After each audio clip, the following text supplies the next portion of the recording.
रेवा जिथे राहत होती त्या रूम मध्ये आता तिच्या बरोबर असणाऱ्या आणि तिच्या ओळखीच्या मैत्रिणी कोणी राहिल्या नव्हत्या. म्हणून तिने रूम सोडायचा विचार केला आणि नवीन ठिकाणी नवीन फ्लॅट ओळखीच्या मैत्रिणीसोबत राहण्यासाठी शोधू लागली. खूप दिवस शोधल्यानंतर त्यांना एक फ्लॅट मिळाला. 1 BHK. लगेचच शिफ्ट करून सगळं व्यवस्थित केलं. नवीन बिल्डिंग असल्यामुळे जास्त कोणी अजून तिथे राहायला आलेलं नव्हतं आणि रेवा ज्या फ्लोअरला राहत होती त्या फ्लोअरला अजून तरी ती सोडून कोणी शेजारी राहायला आलेले नव्हते. तिची मैत्रीण रिया ही काही दिवसांसाठी घरी जाणार होती. तशी रेवा धीट होती त्यामुळे ती एकटीच राहायला तयार झाली.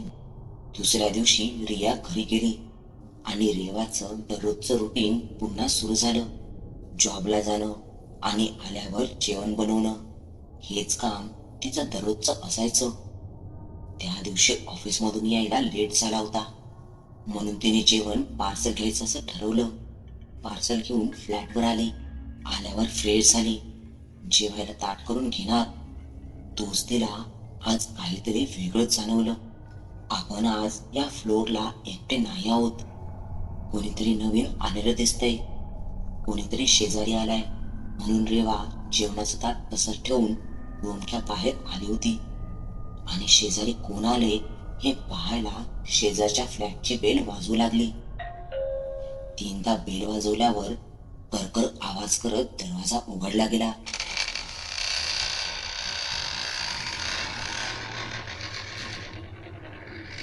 समोर दरवाजा उघडायला आलेलं तिला कोणी दिसलं नाही. काही विचार मनात येतो येतो तोच आतल्या रूम मधून आवाज आला. मी आहे. आवाज एका स्त्रीचा होता म्हणून तिने न दबकता आतमध्ये पाऊल ठेवलं. आवाज ज्या बाजूने आला होता त्या बाजूला तिची नजर त्या आवाजाला शोधू लागली पण तिला तिथे कोणी दिसेना. सगळीकडे नजर फिरून झाल्यावर कुठे आहात असा आवाज देणार तोच तिच्या एक गोष्ट लक्षात आली. हा फ्लॅट आपल्या फ्लॅट सारखा मुळीच नाहीये. बहुधा बिल्डिंग मधले सगळेच फ्लॅट एकाच स्ट्रक्चरचे असतात. मग हा असा वेगळा का आहे? 1 BHK तर आहेच पण याचा हॉल, किचन, बेडरूम सगळंच जणू एक वाडा असल्यासारखं का भासतंय? आता मात्र एक ना अनेक शंका आणि विचार तिच्या मनात गर्दी करू लागले. अचानकच एक हवेची झुळूक आली आणि तिच्या कानाशी काहीतरी हितगुज करतेय असं तिला वाटू लागलं. सगळ्या दार खिडक्या बंद असताना वाऱ्याची झुळूक आलीच कुठून? तिला दरदरून घाम फुटला. तशी तिने स्वतःची पावले दाराबाहेर जाण्यासाठी वळवली आणि पळत तिच्या रूम मध्ये निघून गेली. रूम मध्ये येऊन तिने रूमचा दरवाजा लॉक करून घेतला आणि जाऊन शांत सोफ्यावर बसली आणि भीतीने घट्ट डोळे बंद करून घेतले. तोच तिला बाथरूम मधून पाण्याचा नळ चालू असल्याचा आवाज आला. मी तर इथे आहे आणि मी तर व्यवस्थित नळ बंद केला होता. मग चालू कसा झाला? ती उठली आणि घाबरत घाबरत एक एक पाऊल बाथरूमच्या दिशेने टाकू लागली. तसा पाण्याचा आवाज वाढत होता. तिथे गेल्यावर आत डोकावणार तोच लाईट गेली आणि ती मोठ्याने किंचाळली. आता मात्र भीतीने माघारी फिरायचा तिच्यात प्राण नव्हता. तसा मागून आवाज आला. श्श्श. तिने मागे वळून पाहिलं. हातात मेणबत्ती घेऊन रिया उभी होती. रियाला पाहून तिच्या जीवात जीव आला. रिया, हे वेडाबाई, किंचाळायला काय झालं? ही लाईट जायची वेळ आहे. 5 मिनिटातच येईल लाईट. त्या दोघी हॉलमध्ये येऊन बसल्या आणि थोड्या वेळातच लाईट आली. रेवा म्हणाली, तू येणार आहेस हे कळवलं नाही आणि पाण्याचा नळ असा चालू ठेवतात का? रिया म्हणाली, हो नाही कळवलं. अचानकच ठरलं आणि मग आले डायरेक्ट. आणि फ्लॅटची चावी पण तुझ्याकडे होती. म्हणलं तू येशीलच मी पोहोचेपर्यंत म्हणून नाही कळवलं तुला. आल्यावर पाहिलं तर दरवाजा उघडाच होता. आवाज दिला पण तू तर नव्हतीच. म्हटलं गेली असेल दूध आणायला. आणि मी फ्रेश व्हायला गेले, पण पाणीच आलेलं नव्हतं. म्हणून तसाच नळ चालू ठेवला, पाणी आलेलं समजेल म्हणून. रेवा म्हणाली, ठीक आहे, बरं झालं आलीस लवकर, मला पण एकटीला करमत नव्हतं. रिया म्हणाली, तू कुठे गेली होतीस ग, आणि ते पण जेवणाचं ताट असंच टेबलावर ठेवून? रेवा म्हणाली, जेवलेलं नाही ग, वाढून घेतलेलं मन, मला अजून जेवायचंच आहे. रिया म्हणाली, इकडे ये, बरी आहेस ना, पाहू दे बरं मला. रेवा म्हणाली, हो बरीच आहे की, काय झालंय मला? रिया म्हणाली, अगं खरकट ताट टेबलावर आहे आणि तू म्हणतेस भरलेलं. रेवा म्हणाली, अगं खरंच, मी जेवण वाढून घेतलं होतं, पण मला जाणवलं की आपल्या शेजारी कोणीतरी राहायला आलंय, म्हणून मी ताट तसंच ठेवून पाहायला गेले. वाव, कोण आहे ग? रेवा म्हणाली, माहिती नाही, मी गेले होते पण कोणीच दिसलं नाही, मग माघारी आले. रिया म्हणाली, बरं ते जाऊ दे, इकडे ये, हे बघ, ताट रिकामा आहे. पण मी खाल्लीच नाही, तर मग ताटातलं गेलं कुठे? रिया म्हणाली, ते जाऊ दे, मी घरून डब्बा आणला आहे, ते खाऊया. जेवण होतं आणि दोघेही झोपायला निघून जातात. मध्यरात्री घड्याळात 3चे ठोके पडतात आणि चौथी थाप रेवाला दरवाजावर पडलेली ऐकायला येते. तिला वाटतं तिला भास होतोय, म्हणून तिने दुर्लक्ष केलं आणि झोपी गेली. थोडा वेळ शांततेतच गेला आणि पुन्हा तिला दरवाजावर थाप पडलेली ऐकायला आली. आता मात्र एकामागे एक थाप त्या दरवाजावर पडत होती. एवढं होऊनही रिया मात्र थोडीही जागी झाली नाही, याचं तिला आश्चर्य वाटलं. तिला उठवावं असं तिला वाटलं. तिने तिला उठवण्याचा प्रयत्नही केला. कोणीतरी दरवाजा वाजवते हेही सांगितलं, तरी रिया काही उठेना. रिया म्हणाली, अगं कुठे कोण वाजवतंय, तुला भास होत आहेत, झोपून घे, तुझी झोप झाली नाहीये. रेवाने रियाचं ऐकून घेतलं. तोपर्यंत दरवाजावरच्या थापांचा आवाज बंद झाला. मलाच भास होत आहेत असं स्वतःला सांगून तिने पुन्हा झोपून घेतलं. सकाळी उठून सगळं काही आवरून रेवा ऑफिसला निघाली. रिया कदाचित आज लवकर तिच्या आधी उठून ऑफिसला गेलीये असं तिला वाटलं. संध्याकाळी 8च्या सुमारास रेवा ऑफिसवरून आली. रिया तिच्या आधीच रूमवर आलेली होती. जेवण काय बनवायचं म्हणून रियाला विचारत होती, पण रिया मात्र वेगळ्याच तंद्रीत होती. तिचं लक्ष रेवा काय बोलते याकडे नव्हतंच. रेवा म्हणाली, अगं रिया, मी काहीतरी विचारते, सांग ना लवकर, भूक लागलीये मला, काहीतरी बनवूयात ना. तरीही रिया कुठेतरी एकटकच पाहत होती. मात्र तिच्या चेहऱ्यावर एक प्रकारचं हसू होतं, पण ते हसू रेवाला कायमसारखं वाटलं नाही. रेवाचं बोलणं चालूच होतं. तेवढ्यातच रियाने एक कटाक्ष तिच्याकडे टाकला आणि रेवा शांतच झाली. रियाचं ते रौद्र रूप तिने तिच्या नजरेत आज पहिल्यांदाच पाहिलं होतं. तेवढ्यातच रेवाचा मोबाईल वाजला आणि ती मोबाईल आणायला बेडरूम मध्ये गेली. पाहते तर रियाचा कॉल येत होता आणि याआधी 5 मिस कॉल तिचेच पडून गेले होते. रिया विचार करत होती की हॉलमधून ही मला का फोन करते. तशीच ती मोबाईल घेऊन हॉलमध्ये आली आणि पाहते तर काय, तिथे कोणीच नव्हतं आणि रियाचा तर कॉल येत होता. तिने तो उचलला. रियाने लगेचच सांगायला सुरुवात केली. रिया म्हणाली, ऐक रेवा, मला यायला आज उशीर होईल, तू जेवण तुझ्यापुरतंच बनव आणि जेवण करून घे. मी बाहेरून जेवण करून येते. आणि फोन कट झाला. काय घडतंय, ते कोण होतं की हा सगळा माझा भास होता, असे एक ना अनेक प्रश्न तिला पडले होते. शांत वातावरणात अचानकच हवेचा वेग वाढला आणि खिडक्या धाडधाड आपटायला लागल्या. त्या तिने कशा तरी बंद केल्या. किचनची खिडकी बंद करायला गेली तर समोरच्या फ्लॅट मधलं कोणीतरी किचनच्या खिडकीतून तिच्याकडे पाहत उभा आहे असं तिला दिसलं. एक हसण्याचा आवाज तिच्या कानी घुमू लागला आणि लाईटही गेली. तिने मोबाईलचा टॉर्च मेणबत्ती शोधण्यासाठी लावला तर तिला त्या उजेडात एक आकृती तिच्या समोरून भरकन गेलेली दिसली. ते काय होतं हे समजेपर्यंत तिच्या मागून तिच्या खांद्यावर कुणीतरी हात ठेवला. मागे येऊन पाहण्याची तिच्यात आता मात्र थोडीही हिंमत नव्हती. शुकशुक असा तिला आवाज आला.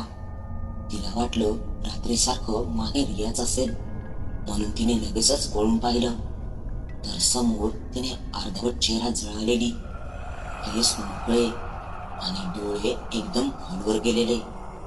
चेहऱ्यावर ते रुद्र हसू असलेली एक स्त्री तिने पाहिली आणि ग्लानी येऊन ती खाली कोसळली.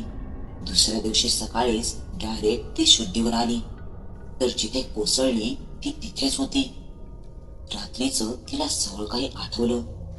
रियाला सांगावं ती आली असेल म्हणून ती तिला शोधू लागली, पण रिया अजूनही आलेली नाही. म्हणून तिने रियाला कॉल लावला. 2-3दा ट्राय केला पण रिया काही कॉल उचलेना. थोड्या वेळाने रियाचाच कॉल आला.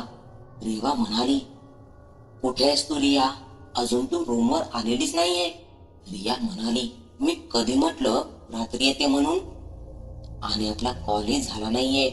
मी अजून 4-5 दिवस येत नाहीये हे सांगायलाच मी तुला आज फोन करणार होते. रेवा म्हणाली, तू परवा रात्री रूमवर आलीयस. तुझी मजाक करायची सवय मला माहिती आहे. कुठे आहेस सांग. बोलता बोलताच फोन अचानकच कट झाला. फोन मधून तोच हसण्याचा आवाज आला आणि मागून आवाज आला, मी इथेच आहे. तिच्या हातातून मोबाईल खाली पडतो. त्या खाली पडलेल्या मोबाईलच्या स्क्रीन मध्ये तिला तिच्या पाठीमागे उभी असलेली आकृती स्पष्ट दिसते. यावेळी मात्र तिने जी रात्री पाहिली होती ती बाई नव्हती. ही एक छोटी मुलगी होती जिच्या चेहऱ्यावर भयंकर राग आणि डोळ्यातून जणू आता रक्त वाहील एवढे लाल होते. हिम्मत करून स्वतःला सावरत धडपडत ती जिना उतरून खालच्या फ्लोअरला आली. तिथे कोणीतरी मदत करेल या आशेने तिने एकाचा दरवाजा खटखटायला सुरुवात केली. बराच वेळ झाला तरी कोणी दरवाजा उघडायला आलं नाही. तिने घड्याळाकडे पाहिलं तर सकाळचे 11 वाजले होते. तरी या बिल्डिंग मध्ये सगळीकडे अंधारच पसरलेला होता. लुकलुकणाऱ्या बल्बचाही आता अंधुक प्रकाश होत चालला होता. ते विझण्याआधी तिचं लक्ष तेथील फ्लॅटला असलेल्या कुलपांकडे गेलं. सगळे लॉक होते. ती आली होती तेव्हा सगळे इथेच होते. ऑफिसला जाता येताना तसं कोणी बाहेर दिसत नव्हतं. आता हळूहळू सगळ्या गोष्टी तिच्या लक्षात येऊ लागल्या. तिने त्या रात्री जी बाई पाहिली होती ती तिने याआधी इथे नवीन आली होती तेव्हा एक झाडूवाली म्हणून तिला पाहिलं होतं. आणि ती मुलगी जी तिला मोबाईलच्या स्क्रीन मध्ये दिसली होती ती तर गेटच्या तिथे आतमध्ये असलेल्या एका चॉकलेटच्या दुकानात बसलेली असायची. छोटीशी आणि दिसायलाही क्यूट. रेवाने तिची दररोज नजरभेट व्हायची आणि रेवा एक स्माइल देऊन दररोज निघून जात होती. काय घडतंय याचा रेवाच्या डोक्यात चांगलाच प्रकाश पडला होता. आणि इकडे मात्र लुकलुकणारा बल्ब केव्हाच विझून गेला होता. सगळीकडे काळोख पसरला. बाहेर जायचा रस्ताही आता तिला समजेना.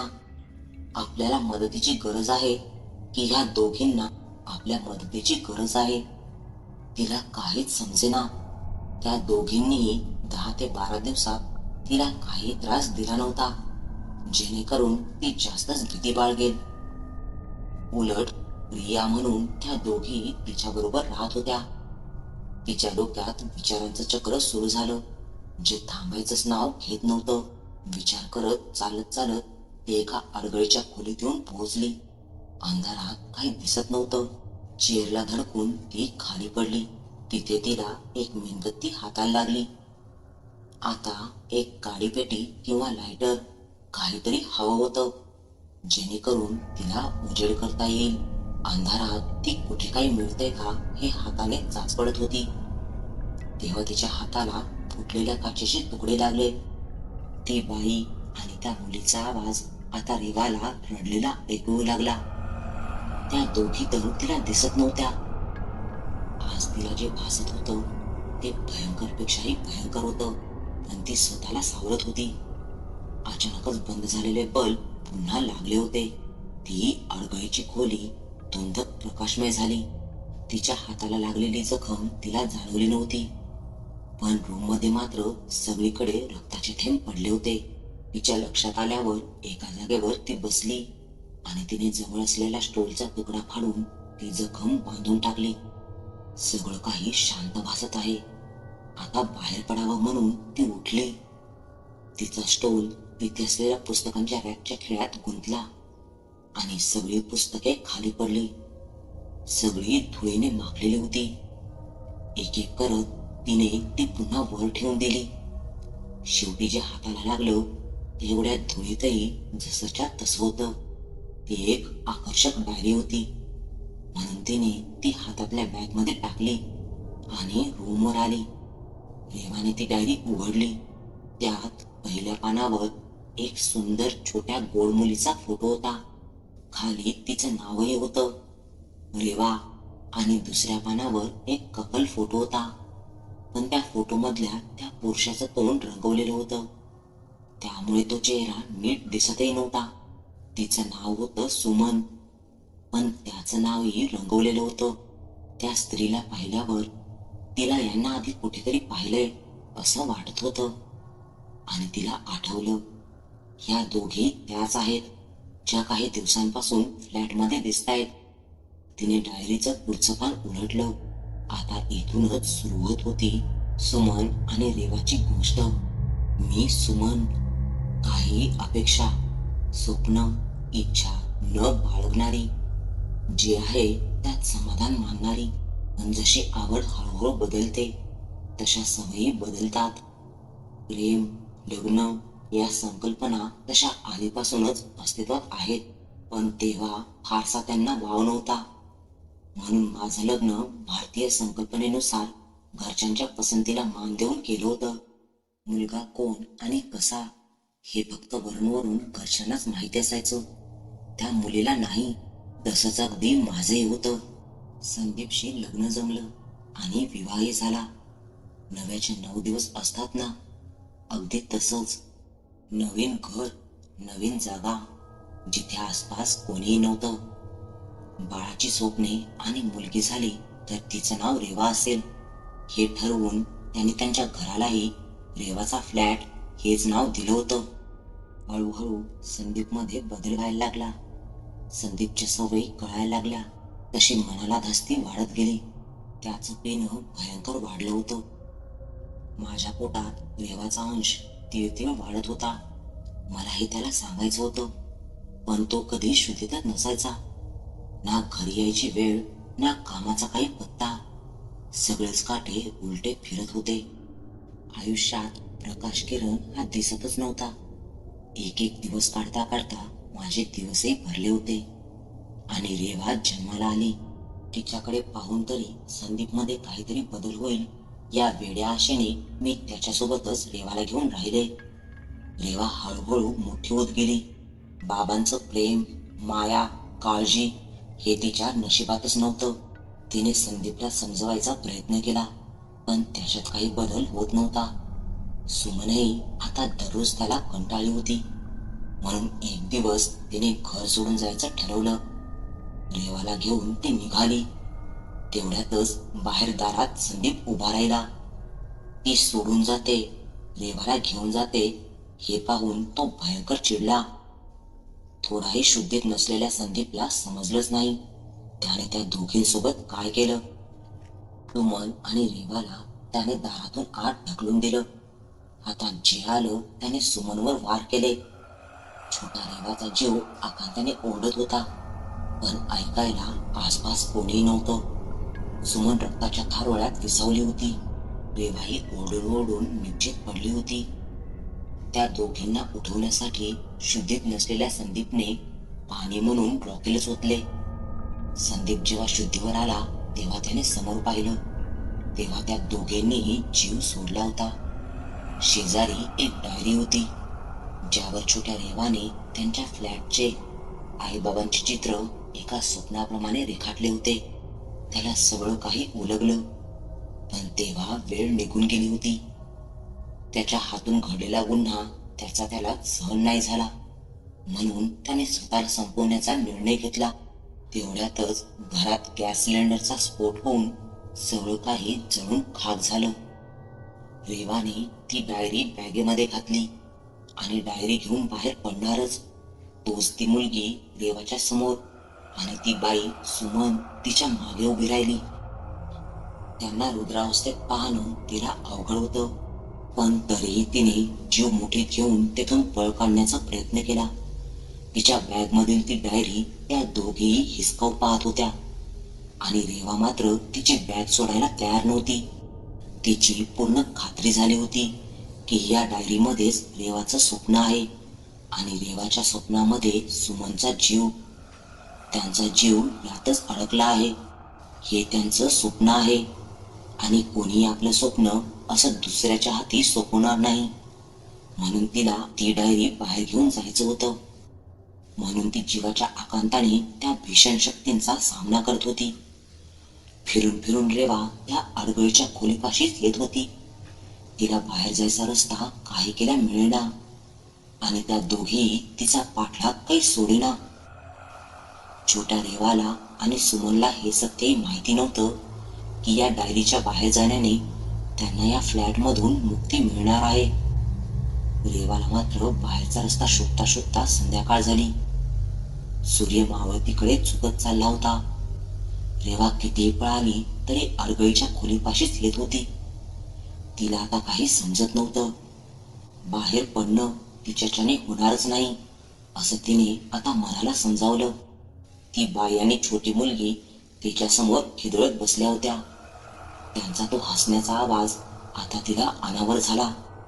ती डायरी हाताशी धरून तिने आतापर्यंत स्वतःला त्यांच्यापासून वाचवलं होतं. ती डायरी तिच्याकडे होती म्हणून त्या अजूनपर्यंत तिचं काही बिघडू शकल्या नव्हत्या.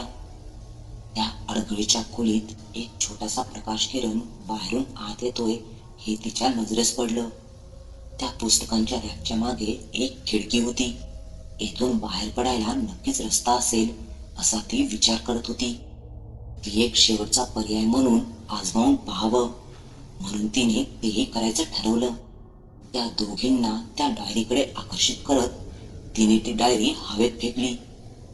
ती पकडायला म्हणून त्याही हवेत झेपावल्या. तशी रेवाने ते रॅक बाजूला सारून त्या खिडकीतून बाहेर उडी मारली. उडी मारताना पुन्हा एकदा तिचा स्टोल त्या रॅकमध्ये गुंतला. ती हवेत फेकलेली डायरी ही नेमकी रॅकवर येऊन पडली. स्टोल गुंतल्यामुळे त्या रॅकवरचे सगळे पुस्तके रेवाबरोबरच खाली पडले. त्यात ती डायरी खाली पडली. तसं त्या दोघींच्याही आक्रोशाने आणि किंचाळीने तो फ्लॅट हादरून गेला. दुसऱ्या फ्लोअरवरून पडल्यामुळे रेवा बेशुद्ध झाली. 5 मिनिटांनी तिच्या तोंडावर पाणी मारून तिला कोणीतरी शुद्धीवर आणलं. ते एक आजोबा होते. तिने त्यांच्याकडे लक्ष न देता आसपासच्या पुस्तकांच्या ढिगाऱ्यात ती डायरी शोधू लागली. आजोबा म्हणाले, अगं पोरी, या मातीच्या ढिगाऱ्यात काय शोधतेस आणि तू इथे या ठिकाणी कशी आलीस? तिचं लक्ष आजोबा काय बोलतायत याकडे बिलकुलच नव्हतं. ती वेड्यासारखी त्या मातीत काहीतरी शोधतेय. विचित्र लक्षण वाटलं म्हणून आजोबा तिथून निघून गेले. तो पुस्तकांचा ढिगारा चाचपडत असतानाच तिचं लक्ष थोडं दूरवर पडलेल्या डायरीकडे गेलं. तिने ती डायरी हातात घेतली आणि उघडली. त्या डायरीतील सगळी पाने अचानकच नष्ट झाली आणि एकच पान उरलं होतं. त्यावर लिहिलं होतं, फक्त आणि फक्त रेवाचा फ्लॅट. तिने मागे वळून पाहिलं तर ती पूर्णपणे गोंधळून गेली. तिला दूरवर काही दिसत नव्हतं. फक्त आणि फक्त सुनसान जागा होती. तिथे ना कोणती बिल्डिंग होती ना तिच्या येण्या जाण्याचा ऑफिसचा रस्ता होता. काही नव्हतं. सगळं काही तिच्या समजण्याच्या पलीकडचं होतं. संध्याकाळ व्हायला आली. काही मिनिटे बाकी होते. सूर्य अजूनही मावळतीला गेला नव्हता. त्याची फिकट किरणे अजूनही पडलेली होती. त्यात ती डायरी कधी राख झाली हे रेवालाही नाही समजलं. हे सगळं घडलं याचा तिच्याकडे आता काही पुरावा नव्हता. तिला माहिती नव्हतं की आजवर स्वप्न आणि सत्य यात गुंतलेल्या त्या दोन जीवांना तिने कायमचं मुक्त केलं होतं.